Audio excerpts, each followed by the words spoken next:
Hi guys! So for today's video, mag-unbox tayo nitong binili kong device para sa face. Okay, let's start it. So, nabili ko pala ito guys sa Shopee. Okay. So, mukha namang legit yung seller na napagbilhan ko. So, magaganda naman yung reviews. And legit yung mga products. So, ayan. Open natin. Makikita natin firstly itong manual. Itong user manual. And then, sabi dito, para siya sa tightening and lifting, nourishing and anti-wrinkles, removes acne and whitening din siya. Be suitable for eyes, face, neck, and body. So, meron siyang 1, 2, 3, 4, 5, 6 na different lights. Okay.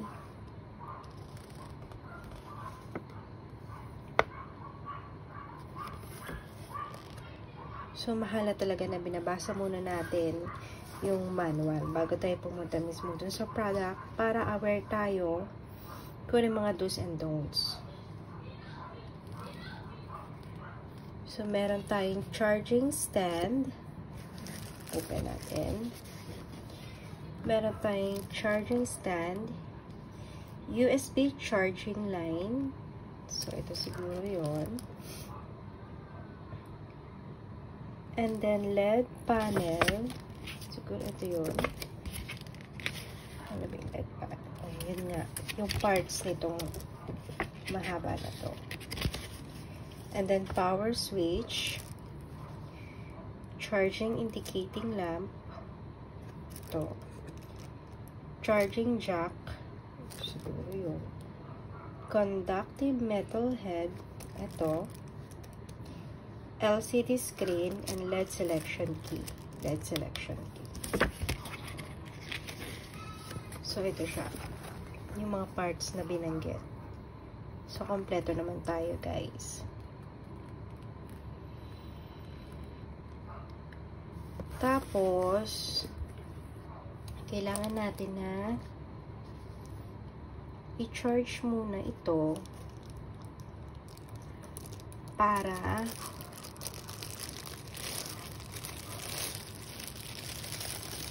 makita natin yung so ganito yung itsura niya. Kanina na-charge ko na siya para lang dito sa video na to. Sana lang gumana siya kasi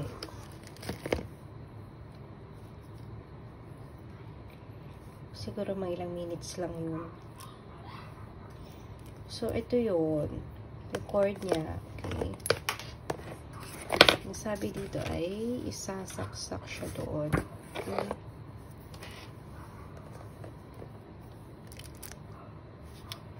So, hindi dyan. Ito yung kanyang charger.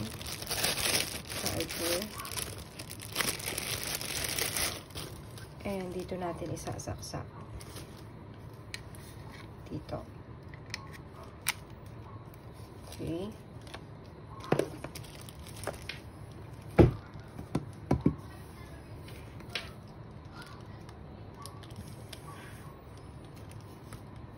Tingnan nga natin kung gumagana pa siya. Yun. So, umilaw siya. Sabi dito, so, paano ko ba siya in-open? So, click itong power once. So, ayan na siya. Ngayon, di ba meron siya mga different lights? So,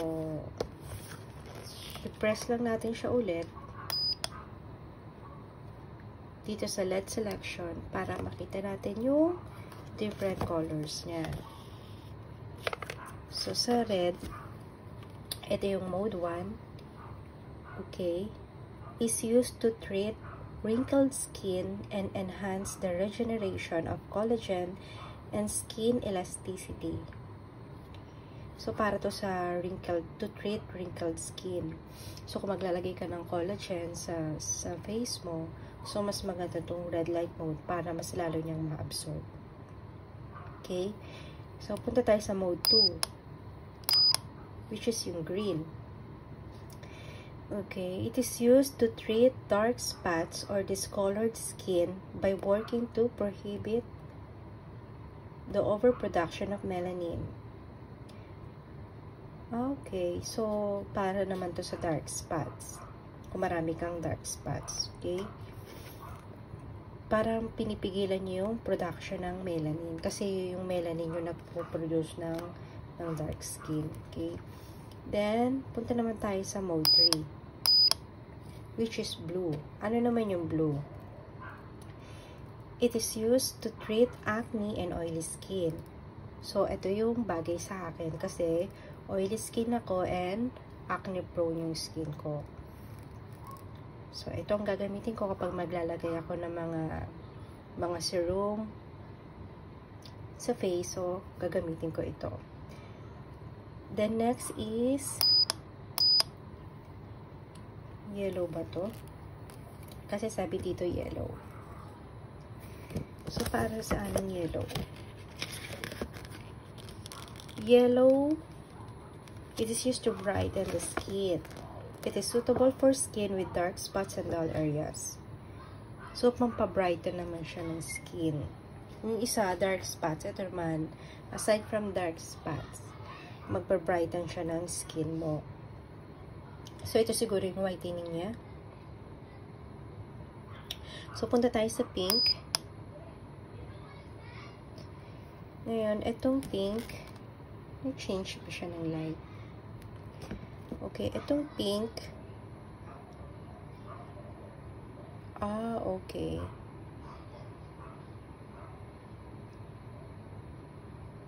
Ito yung para sa to whiten the skin. So, ito pala yung whiten the skin. Iba pa pala yung brightening tsaka whitening. And then, yung mode 6 niya, ito. Iba pala yung pink dun sa flashing pink. So, ito yung pinaka-last niyang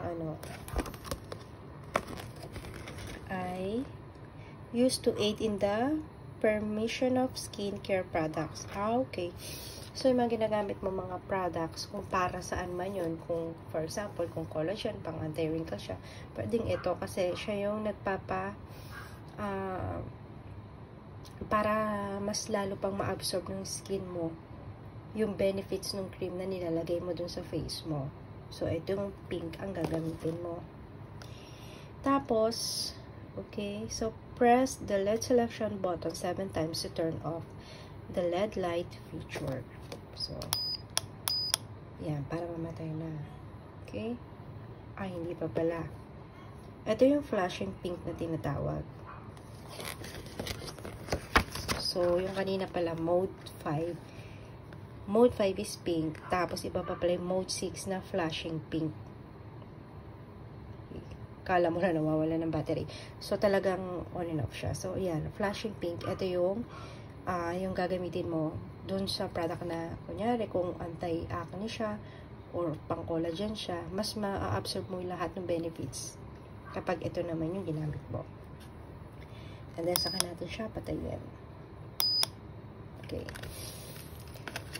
Now, kasi na-cover na.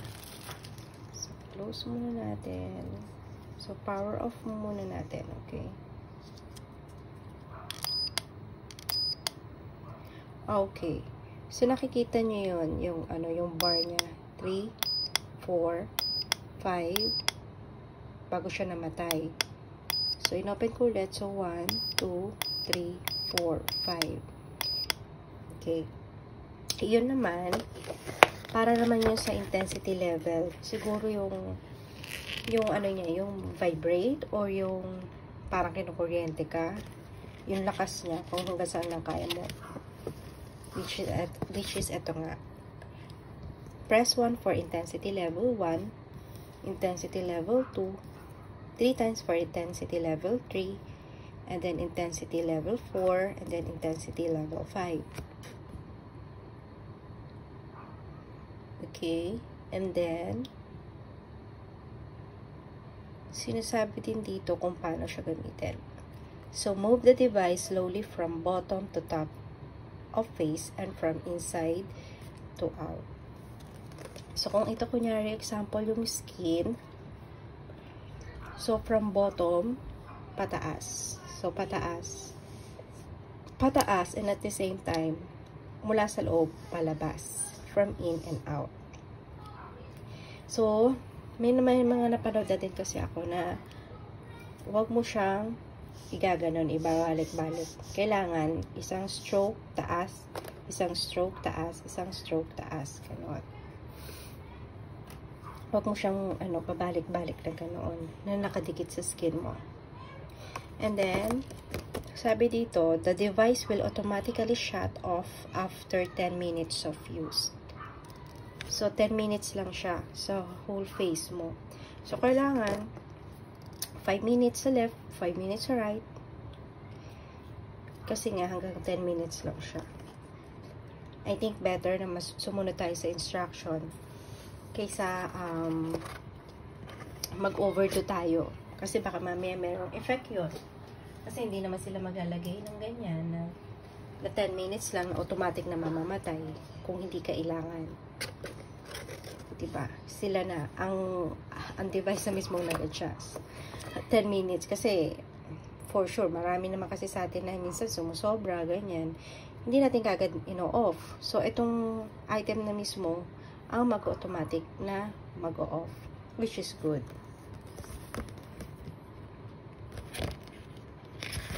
What else?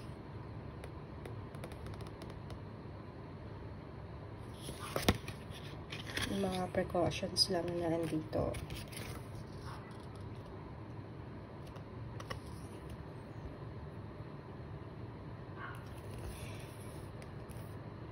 Sa pag-charge, charge device for 3 hours before first use. To charge, insert the USB cable connector into the device and the other end of the cable into the charging jack and connect to power source. So, alam naman natin yung kung paano. After cleaning skin, apply your preferred serum to skin. So, yun nga. Serum and then, saka mo siya gagamitin. 10 minutes lang. So, tatama rin pa ba tayo nun, diba? Kung maganda naman yung magiging effect niya, diba? Kaysa magpupunta ka pa ng salon. At the comfort of your own home, magagawa mo na siya.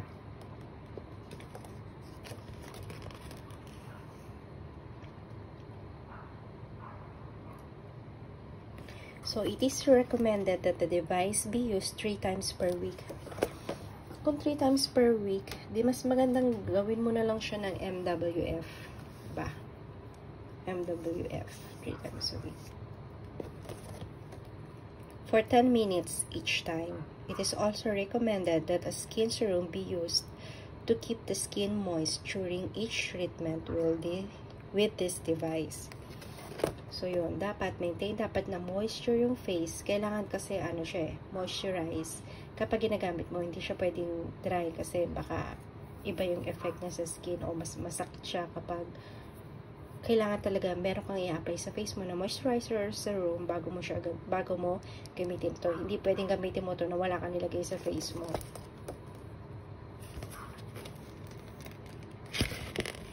So, meron pa ba?